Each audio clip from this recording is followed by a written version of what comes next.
În satul bunicilor mei există o legendă.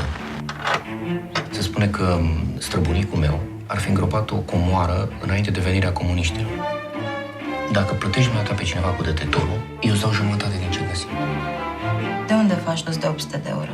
Dacă nu plătesc întreținerea și lumina luna asta, mai fac 200. Și restul mă gândeam să-i cer dorul taică-tu. Știi că nu mă suportă.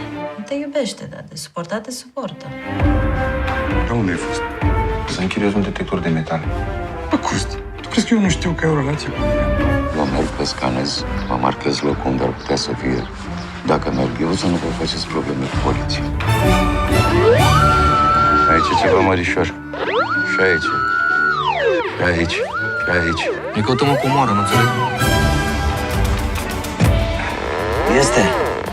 Nu de joacă, trebuie musai să le declarați.